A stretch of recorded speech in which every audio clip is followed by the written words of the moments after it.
रमन जय जय नवल किशोर, जय गोपी चित चोर प्रभु, जय श्री माखन चोर। भक्त भक्ति भगवंत गुरु, चतुर नाम बपु एक। इनके पद वंदन किए, नाशै विघ्न अनेक। नारायणं नमस्कृत्यं नरं चैव नरोत्तमं, देवीं सरस्वतीं व्यासं ततो जयमुदीरये। शिवाबूजी बाबा चरण की महिमा अपरंपार, इनके सुमिरन से मिलई श्री राधानंद कुमार। बाबूजी रसराज हैं बाबा श्री जी जानो, बाबूजी रसराज हैं बाबा श्री जी जानो। शिवाटिका में प्रगट है नंदगाम बरसानो। शिलाडली लाल की जय, भक्तवत्सल भगवान की जय। जय जय श्री राधे, जय जय श्री राधे, जय जय श्री राधे। कैसे हैं आप सब लोग?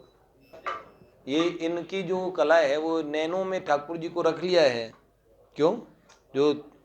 जो सूरदास जी महाराज कहते हैं, मिलबो नैन नहीं कोनी को, मिलबो नैन नहीं कोनी को।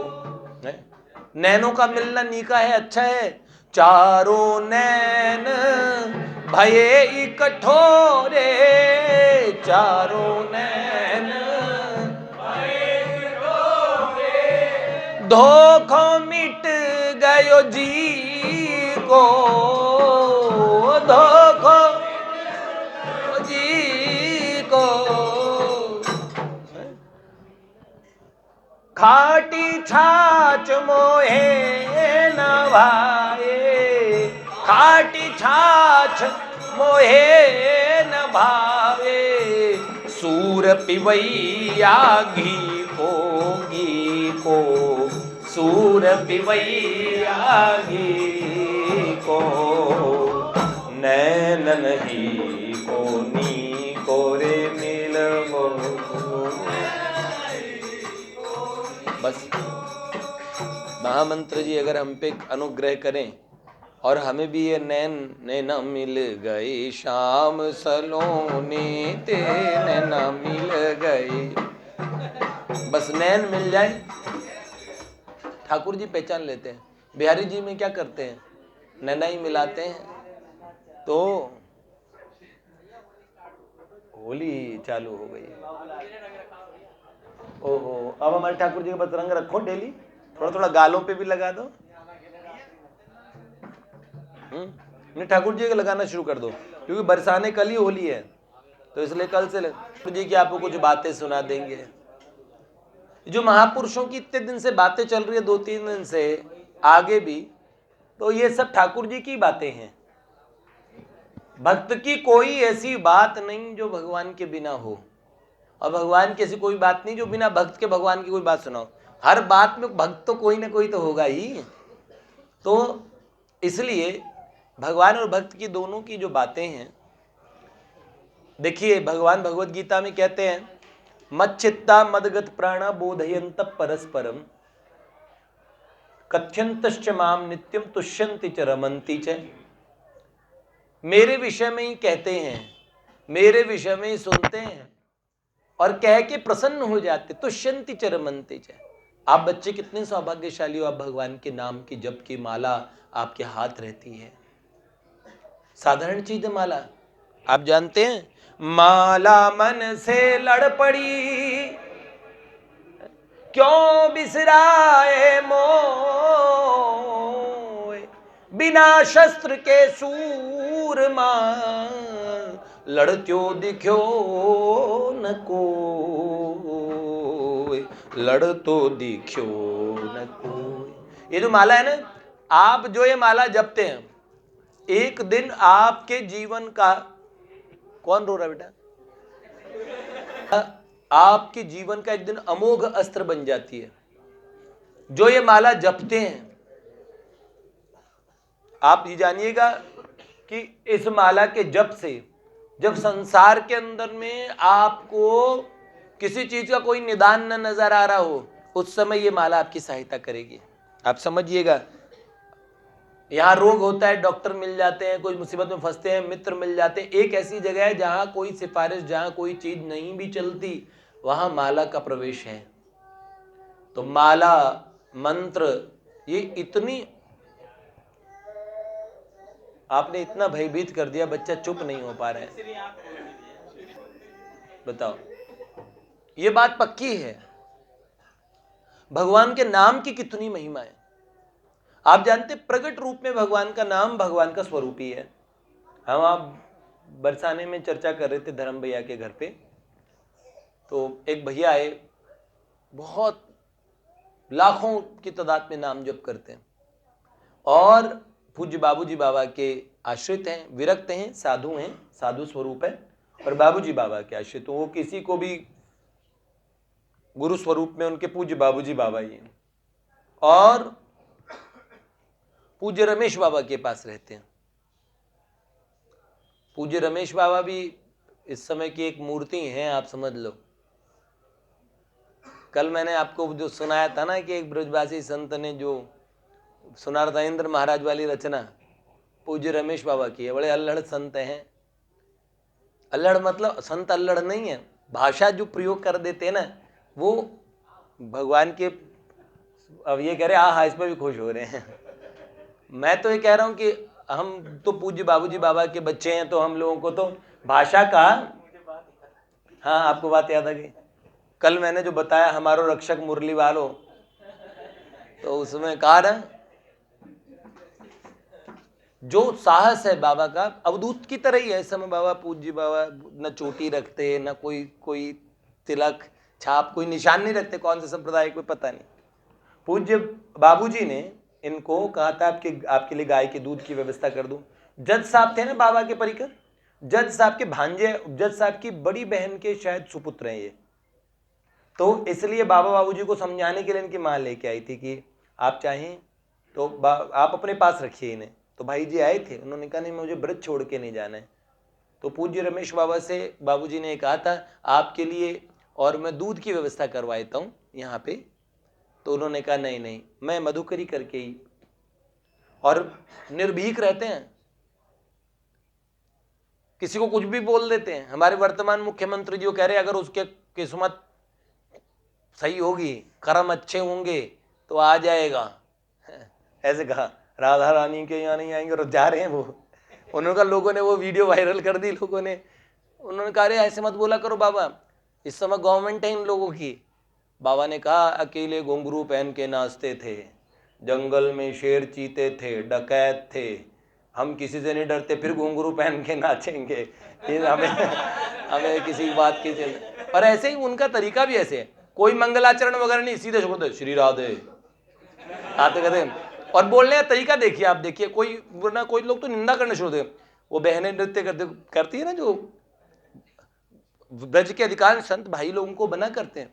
बाबा तो कुछ एक ऐसी जगह पहुंच गए जहां से नियम उनके ऊपर नहीं लगते, लेकिन बाकी साधुकों पे जो संत कहते हैं वो नियम लगते हैं। हम लोगों को ध्यान रखना चाहिए। लेकिन बाबा का तरीका बोलने का ही ऐसे, लड़कियों ये वो गहबर वन था, यहाँ 4 बुरे बुरे काम हो चुके हैं, 5 हत्याएं हो चुकी है, लोग निकलते नहीं थे। अब देखिए रंगीन रातों में कैसे और युवती स्त्रियां भी निकल पाती हैं। उनका बोलने का तरीका देखो, किसके बल पे? उन्होंने कहा धूल खाक में रहती है, ठोकर लगती है तो सर पे जाके बैठती है, तो गाओ और नाचो राधे। ओ भाई, मैं सोच रहा था मैंने कहा देखो क्या वो क्या हुआ है, ये दीन बंधु लाडली लाडली लाडली लाडली श्यामा श्यामा। अब गाते नहीं ये हाँ, काहे बिसारो काहे ते हरि मोहे बिसारो। अब क्या होता है, ये अंदर में एक भय। अब लंगोटी पहन रखी तो पहन रखी, लंगोटी खुल गई तो खुल गई, किसी बात की चिंता नहीं है। तो एक जगह महात्मा ऐसी स्थिति पे भी पहुंच जाते हैं, उन्हें भय नहीं होता। हाँ शेष हम लोग, लेकिन देखो 40-40 हजार गायें जिन एक महात्मा लंगोटीदार, आप मुझे बताओ अगर आपके पास 4 गाय भी है, आपको पालन करने में मुश्किल हो जाएगी। सच बता रहा हूं, महात्मा के अगर हम बाहरी दृष्टि से देखेंगे तो हमें भी उनमें भी गुण दोष बहुत सारी चीजें नजर आएगी, लेकिन अगर हम आध्यात्मिक दृष्टि, जब तक हमारे पास दृष्टि प्राप्त नहीं है तब तक हम दोष ही दोष इकट्ठा कर लेंगे, दोष ही दोष इकट्ठा कर लेंगे। लेकिन आप बताइए उनके पास क्या सामर्थ्य होगा। रस मंदिर जिस जगह है, रात में जाओ दिन में जाओ, कोई भी व्यक्ति कंबल चद्दर कपड़े रजाई बांध के वहां सो जाता है, बरसाने में पड़े रहो, दिन रात खाना खाओ, रात में जो आपको पाना है वो पाओ, जब चाहो आपको प्रसाद भिक्षा मिल जाती है जाने वालों को किसी को। और उनका इतने लंबे समय तक ब्रज में वही स्थान है जहां कोई पूछता नहीं कब तक रुकोगे, आप रुके रहो, खाओ, सब भजन करो। कितना खर्चा, कितने लोगों का खर्चा, कितने लोग आश्रित है, कहां से वो खर्चा आता है, सब राधा रानी कर रही कि नहीं कर रही? आप करके दिखा दो। असल में ये बहुत बड़े सामर्थ्य की बात होती है। हम महात्माओं को इस वाली बुद्धि से नापते, जो हमारे पास इतनी सी छोटी सी बुद्धि है, उससे नाप नहीं पाएंगे, समझ भी नहीं पाएंगे कौन ठीक है कौन। और 40 साल से 20,000 लोगों को फ्री की जो बस ब्रज यात्रा है 84 कोस की कराते कि नहीं कराते? 1 2 40 कितने 40 दिन तक 2 महीने तक पूरे 84 कोस में घुमाते हैं, और 20,000 लोगों को फ्री फोकट में खिलाना, दोनों टाइम का सब सामान, खाली बस केवल एक थाली एक लोटा और एक कटोरी लेके पहुंच जाओ, सब व्यवस्था आपकी होगी, जगह जगह तंबू लगे मिलेंगे, भोजन कराएंगे। कहां से होता है सब कुछ? मांगते हैं नहीं। हम क्यों महात्माओं से, अगर मान लीजिए अगर हमने हमारी बुद्धि होती है, हम थोड़ा सा सेवा करते, थोड़ा सा प्रकल्प करते हैं, थोड़ी सी चीज हमारी तुलना हम संतों महात्माओं से शुरू कर देते हैं, कितना बड़ा अपराध कर रहे होते हैं हम ऐसा करते समय। आप जानते हैं हम किसी संस्था में भी जाते हैं तो उस संस्था की त्रुटियां, उसकी गलतियां, ये सब निकालने के लिए जाते हैं। उस संस्था में क्या उज्जवल पक्ष है महात्माओं का। ठाकुर जी अपने प्रिय भक्तों की निम्न बातें साधारण भक्तों की भी छुपा देते हैं। हम तो महात्माओं की निम्न चीजें निकालने पे तुले रहते हैं। आप बताओ भगवान को कितना अप्रिय लगते रहते हैं? भगवान एक जगह कहते हैं विभीषण से, जब शरण में विभीषण आते हैं तो श्री राघवेंद्र सरकार कहते हैं, क्या कहते हैं? सुनऊ सखा निज कहूं सुभाऊ, जान भुसुंडी शंभु गिर जाऊ। मेरे प्यारे सखा बात सुनो, भगवान भोलेनाथ और भगवती गिरिजा और भुसुंडी काकभूषुंड जी मेरे स्वभाव को जानते हैं? कौन? जे नर होहि चराचर द्रोही, आवे शरण चरणत की मोई।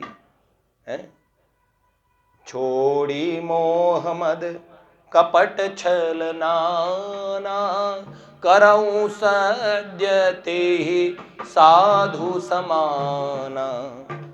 साधु के समान जो मेरी शरण में भयभीत होके आता है, उसको भी मैं, चराचर द्रोही को भी मैं जगह देता हूं अपने यहाँ।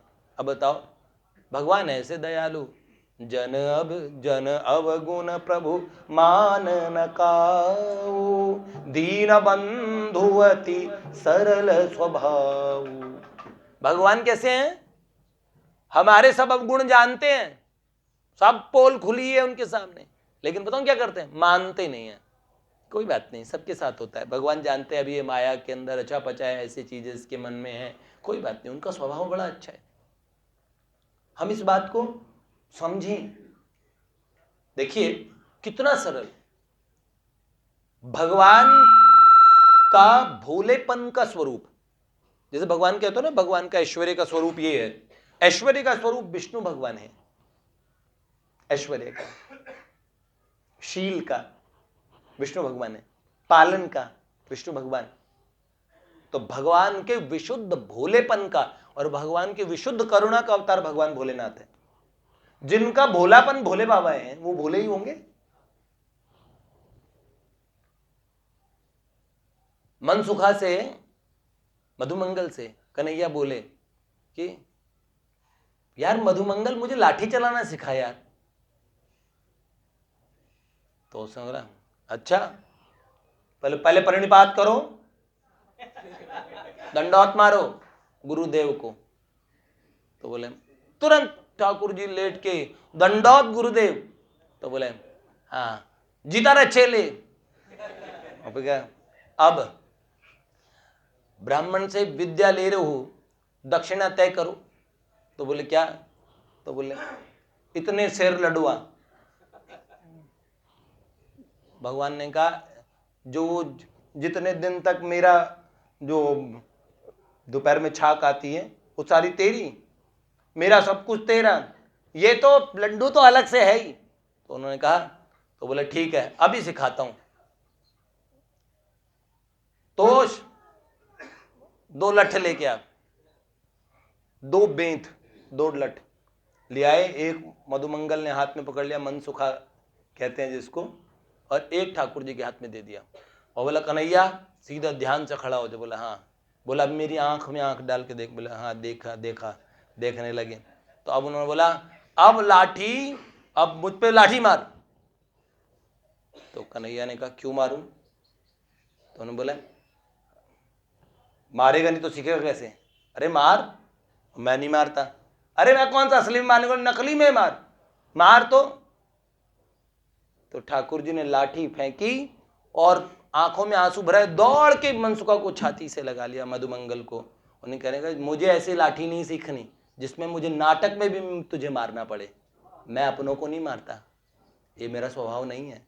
राम न मारे काहू को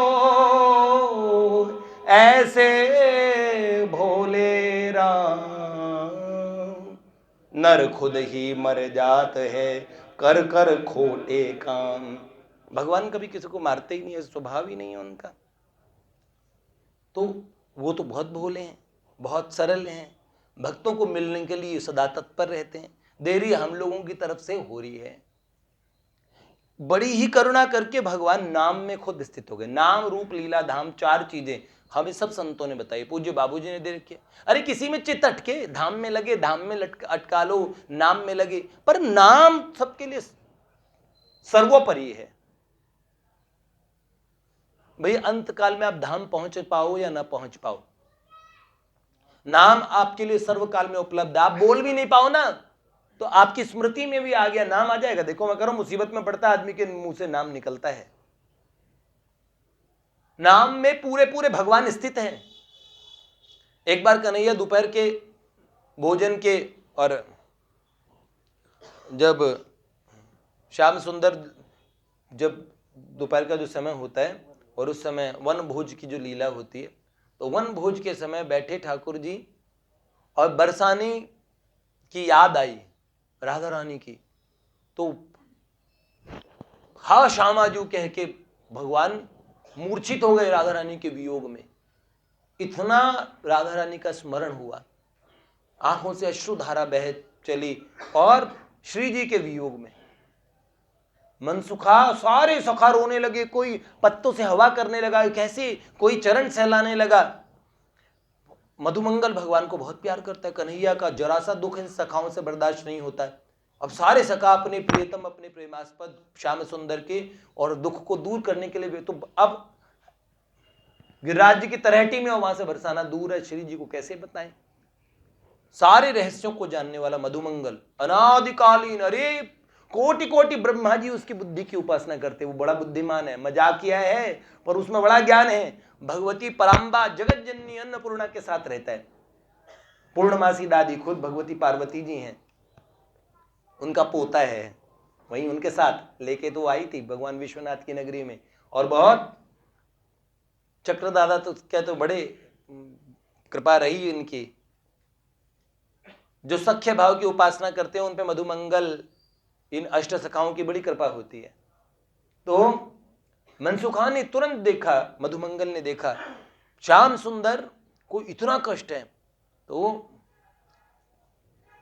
इनको एक, मेरे ध्यान नहीं आ रहा, एक भाव बोलते हैं, उस भाव के आचार्य कहे जाते हैं मधुमंगल, और विदूषक भाव, हंसाने वगैरह में, ठिठोली में भी ये बहुत नंबर 1 है। अटपटे नहीं है, दिखने में बहुत सुंदर है। श्याम सुंदर के सारे सखा श्याम सुंदर के समान सुंदर है, बहुत सुंदर, एकदम गोरे चिट्टे मधुमंगल है। कभी आयु इनकी बड़ी नहीं, कोई बड़ी उम्र के थोड़ी है। रासलीला वगैरह में तो बना देते हैं वैसे, लेकिन मधुमंगल, लेकिन इतने हैं कि जिसे हंसी नहीं आती होगी वो भी हंस जाता होगा। जिनकी लीला देख के ब्रह्मा जी महादेव वगैरह सब पेट पकड़ पकड़ के हंसते हैं, ऐसे मधुमंगल। श्याम सुंदर को जो हंसा देते वो मधुमंगल। और कहते हैं अगर वो नॉर्मल बात भी कह देते तो लोगों को हंसी आ जाती है। जो हास्य की सीधे अवतार है, मतलब अगर कोई हास्य एक रस है, उस रस की पूरी मूर्ति अगर देखा जाए तो मधुमंगल खुद है। मतलब जो चले भी तो भी हर बात बात में ऐसे उपदेश देते हैं, बात की बात नई नई निकालते हैं। श्याम सुंदर का हमेशा जो मन लगा के रखते हैं ना, और वैसे बहुत बड़े ज्ञानी हैं। तो इन्होंने, मधुमंगल जी ने देखा कि श्याम सुंदर का को राधा रानी के जो वियोग हुआ, इससे दूरी जो हुई है, और इसको कैसे इसका समाधान करें। तो तुरंत मधुमंगल के ध्यान आया और एक सुंदर सा पत्र लिया, कमल का पत्ता, और अपने काजल से एक पत्ते की जो सींक थी सलाई, उससे अपना काजल लिया और काजल से उस कमल पत्र पे लिखा क्या, श्री राधा। और श्री राधा लिखा, उनका राधा रानी और राधा नाम दोनों एक ही है। और इस बात को पूरी पूरी बात भगवान श्याम सुंदर जानते हैं। और तत्काल कहा, अरे कन्हैया श्री जी आ गई। जैसे ही राधा रानी आई, ठाकुर जी मूर्छा से भी उठ गए। और जैसे ही राधा नाम देखा, ठाकुर जी के लिए तो कोई अंतर नहीं था कि राधा रानी और राधा रानी का नाम अलग अलग नहीं है। श्याम सुंदर सुनते ही प्रसन्न हो जाते हैं। और राधा रानी अपने तोते को क्या बोलती है, शुक को, जो शुकदेव जी बने, भागवत के आचार्य बने, राधा रानी उन्हें लाड़ से कहती है। जब वो बोलते हैं ना श्री राधे, तब राधा रानी बोलती है, कृष्णम वद वत्स कृष्णम वद राधेति माम वद। कृष्ण कृष्ण बोलो, है राधा रानी राधे राधे क्या बोलते हो कृष्ण। पर ठाकुर जी क्या कहते हैं, राधा रानी का नाम बोलो, उन्हें राधा रानी का नाम प्रिय है। तो क्या कहते हैं, हम हरे कृष्ण बोलते तो पहले राधा रानी का नाम बोलते हैं, हरे कृष्ण, फिर कृष्ण का नाम। यही बात है ना, किशोरी जी का नाम पहले थे, अरे राम, तो वहां भी किशोरी जी का नाम पहले, श्री जी का नाम पहले, फिर ठाकुर जी का नाम। युगल मंत्र है, महामंत्र, दोनों युगल सरकार का। तो अब हरे भगवान महादेव के लिए भी यूज किया था। महादेव किशोरी जी तो हैं, कोई 2-2-50 लोग वो थोड़ी हैं। वहां श्याम सुंदर का जो स्वरूप है ना, वो भगवती स्वयं है। एक कल्प में महादेव जी ने कहा था भगवती पार्वती जी से, हैं ऐसा कुछ कीजिए ना, अगर आप पुरुष होती और मैं स्त्री होता तो कितना अच्छा होता। तो भगवती ने कहा, वृंदावन में मिलेंगे, देखो मैं कैसा पुरुष बनती हूँ, मेरा पुरुष रूप देखना है तो वृंदावन में देखना। इन लोगों में कुछ पता नहीं है। एक बार भगवती श्री जी ने और निकुंज के अंदर ठाकुर जी ने कहा, ऐसा स्वरूप बनाओ जो पहचान ना पाऊं। लो, उस समय राधा रानी ने ऐसी जटा जूट धारण करके और त्रिशूल लेके वहां, अरे भगवान ने देखा, दंडवत मारी। वो बाबा भोलेनाथ बैठे हैं, वो बाबा भोलेनाथ नहीं, वो भगवती राधा रानी थी। ठाकुर जी कोई कम थोड़ी थे। कुंज में एक दिन सब सखियों ने कहा देवी पूजन करना है, देवी जी का पूजन करना है। तो उन्होंने बोला, तो ललिता जी वगैरह ने कहा देवी जी को ले तो वहां पहाड़ों में जाना पड़ेगा, देवी वहां गांव गांव में ब्रज में चामुंडा बहुत होती है, हर गांव की चामुंडा होती है ना। तो उन्होंने बोला चामुंडा का पूजन करना है, तो कुंज से सखियों को बाहर न जाना पड़े। ठाकुर जी अपनी प्रिय सखाओं की, सखियों की, सबकी इच्छा आते ही तुरंत पूरी करते हैं अपने राज्य में। तत्काल वहां पे भगवती चामुंडा चंडिका प्रकट हो गई, खप्पर लिए अहिशत खंड विखंडित रुंड वितुंडित शुंड गजाधिपते रिभु गज गंड विधारण चंड पराक्रम शुंड मृगाधिपते निज भुज दंड निपातित खंड विपातित मुंड वटाधिपते जय जय हे महिषासुर मर्दिनी रम्य कपर्दिनी शैलसुते अयि गिरि नंदिनी नंदित मेदिनी विश्व विनोदिनी नंदनुते गिरवर विंध्य शिरोदिनी वासिनी। अष्टमी है, तभी ये लीला में आ गई, अष्टमी है। हाँ, तो क्या हुआ, और भगवती चामुंडा मां चंडिका नाचने लगी, खप्पर ले लेके और बड़ी बड़ी जीभ दिखा दिखा के गोपियों की तरफ जीभ लपलपाए और आंखें तरेरे। ललिता जी ने कहा ये चंडिका जी कुछ, इनकी आंखें कुछ ज्यादा देखी देखी सी नहीं लग रही, वो बड़ी चालू सी आंखें हैं इतनी। ठाकुर जी अपने नेत्र मटकाने में, राम जी और ठाकुर जी के स्वरूप में कोई अंतर बता नहीं सकता तिल मात्र का भी। पर एक आदमी जो बहुत लजीला सा, शर्मीला सा, संकोची सा हो जाए तो जेंटलमैन आदमी, देखो जेंटलमैन है ऐसे बोलेंगे, और वही आदमी अपना असली रंग दिखा दे जब वो दोस्तों के बीच में खुराफाती पे उतर आता हो तो वो अपनी आंखें दिखाता है कि बस दोनों एक ही हैं? राम कृष्ण दो एक है, अंतर नहीं निमेश, इनके द्रग गंभीर हैं, इनके चपल विशेष। उनके चपल हैं और ठाकुर जी में कोई अंतर नहीं। अब ये नेत्र चलते चलते जब देखे तो ललिता जी ने कहा कुछ काली में कुछ काला नजर नहीं आ रहा। उन्होंने कहा, अब वो काली कहने लगी भूख लगी भूख लगी, वो खप्पर दिखा दिखा के भूख लगी, जीभ निकालने लगी। हाँ, तो उन्होंने कहा अरे बाप रे ये तो खून पीती हैं, तो खून कहाँ से लाएं? तो उनका माखन लाओ माखन लाओ। ओ भैया, खप्पर में माखन भर भर के काली जी ने खाया। राधा रानी थोड़ा नजदीक आके काली जी को टच करने आई, तो श्री जी के टच का प्रभाव क्या हो गया, काली जी तो बिल्कुल थरथरा गई और तत्काल और है ओहो श्याम सुंदर प्रकट हो गए। भैया बहुत, एक बार तो ऐसे ही इनके मन में इच्छा हो गई, सब सखियों ने एक दिन राधा रानी से कहा हमें श्यामा जी हमें वो दृश्य देखना है जब महादेव ने जटा में जिनके बहे गंगा, विशाल महादेव ने है वो शंकर तेरी जटा में, भोले तेरी जटा में बहती है गंग धारा, बहती है गंग। महादेव ने एकदम हिमालय से भी विशाल स्वरूप बनाया, कपूर जैसे गोरे महादेव बर्फ की वादियों को एकदम विलज्जित करते हुए, एकदम भगवान महादेव का गौर स्वरूप बढ़ा, आकाश में जटाएं फैल गई और भगवती गंगा जी सीधी उन जटाओं में आई और तत्काल जटाएं बंद कर ली और उसी से जटा की पहली धार निकाली जो गंगोत्री में जिनका प्रवेश हुआ गोमुख से निकली और एक पाताल में गई भोगवती के नाम से और एक आकाश में स्वर्ग की तरफ गई जिसे आकाश गंगा कहते हैं। 3 गंगाओं की धारा निकाली। तो बाबा महादेव का ये, सब सखियों ने बोला हमें तो वो स्वरूप देखने को मिलता तो कितना अच्छा होता। तत्काल प्रिया प्रियतम जी ने चंद्रक विमान वहां पे निकुंज में और सब सखियों के लिए रहता, चंद्रक विमान में बैठे कैलाश की तरफ जाने के लिए। तो भगवान महादेव तुरंत का तुरंत विराट रूप बना के वही जटाएं खोल के इंतजार कर रहे थे उसका दर्शन देने के लिए। ठाकुर जी महादेव ये सब जो स्वरूप हैं इनका सबका मन एक ही होता है। सच्चे पहुंचे हुए महात्मा का मन भी भगवान से जुड़ा होता है। जो भगवान को कहोगे ना, इधर भीम को अभिमान हुआ, इधर भगवान ने कोई टेलीफोन नहीं मिलाया हनुमान जी को, हनुमान जी को उधर पता लग गया अब आगे का क्या काम करना है। महापुरुषों के मन में इनके भगवान की सारी चीजें। तो मैं यही बता रहा था, नाम के रूप में स्वयं भगवान है।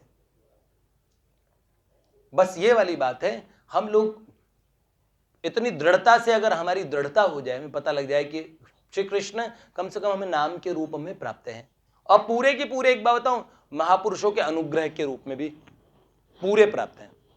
हम लोगों पे महापुरुषों का कितना अनुग्रह है, एक बात सोचो। कौन से ऐसे महापुरुष नहीं है जो नारदीय निकुंज में पूज्य बाबूजी बाबा का क्या स्वभाव था, कितने संतों से उन्होंने अपने सब आत्मीय जनों को, उन सब संतों का आशीर्वाद दिलवाया। आज भी हम सब लोगों पे सब संतों का आशीर्वाद है कि नहीं है। बरसाने में पूज्य गिरी बाबा के पास जब पहुंचे तो उन्होंने, अपने पूज्य गणपत बाबा बैठे थे, उन्होंने बाबा का पूरा प्रकरण सुनाया, कैसे बाबा की सेवा में गए, कैसे बाबा ने उन्हें पकड़ा। तो यही बता रहे थे, उनका ऐसे इतने युवक आप लोगों से जुड़े हुए हैं जो वहां शहरों में और भगवान का भजन कर रहे हैं। तो संतों को सबको पता है कि भाई बहुत सारे बच्चे उधर हैं, उनके मन के संकल्प तो हमारे पक्ष में है। बहुत बड़ी बात है, हम पे सब महात्माओं की कृपा है, सब महापुरुष हम पे अनुग्रह कर रहे हैं। पूज्य आप मदद सुदर्शन सिंह चक्र जी महाराज, पूज्य चक्र दादा का चरित्र कितने सुना होगा, 1 साल तक, हमारे यहाँ 1 साल तक हुआ। मीरा जी की बार बार कृपा हुई, पहली बार का, दूसरी बार का जब मीरा चरित्र समापन हुआ तो मेड़ता बुलाया गया। क्यों? मीरा जी ने समापन पे मेड़ता बुलवाया हमें। और यही सही बात है, हर संतों ने, मैं कहता हूं आज भी वो महापुरुष कहीं गए तो है नहीं, वर्तमान में भी पूरे के पूरे हम लोगों को उपलब्ध हैं। महापुरुषों से हमें एक काम करने चाहिए, उनकी वाणी का बड़ा असर होता है। देखो, एक तो अगर हम इस मार्ग पे चल रहे हैं तो इतना सा ध्यान रखें, महापुरुषों ने जो चीज निषेध की हो उस चीज से बचें। और निषेध अगर एक चीज है ना, वह है वैष्णव अपराध। और चीजें तो देखो, आदमी ये कहता है अपराध जानबूझ के नहीं करना चाहिए, मुझे लगता है बाकी जीव की वृत्तियां है ना, स्वभाव, उसके सुधार के लिए उसे बारंबार प्रार्थना करनी चाहिए, सिंसियरली जतन करना चाहिए, और महापुरुषों से निर्देश प्राप्त करने चाहिए, पूछना चाहिए कि मैं इसे कैसे ठीक करूं, मेरी ये कमी है, मेरे स्वभाव में ये कमी है। निश्चय श्यामा श्याम, भगवान पता क्या, एक दिन में, एक क्षण के अंदर में आपकी वृत्तियां बदल सकती है। अरे महापुरुषों के एक बार कहने से, ब्रह्मानंद जी महाराज, उनके मन में बहुत लंबे समय तक दिक्कत रही थी, थोड़े सांसारिक आकर्षण की। रामकृष्ण देव से बार बार कहा करते थे। एक दिन रामकृष्ण परमहंस देव ने सीने पे हाथ फेरा, उन्होंने कहा जाओ, अब कभी कुछ नहीं होगा। उनका ठाकुर आप पहले ही बोल देते ही है। उस दिन के बाद कभी समस्या ही नहीं हुई। ये बात आपने पहले क्यों ना कही? उन्होंने कहा नहीं, इसका भी समय था। मैं कल बोल रहा था ना, आदमी के उचकने का भी कोशिश की जाती है, ये कितने किस्म से प्रयास करके देख रहे हैं, उसके प्रयासों की भी कीमत है। फिर होगा कोई दयालु आदमी, देखेगा। महापुरुषों का एक वचन तो झूठा जाता नहीं है।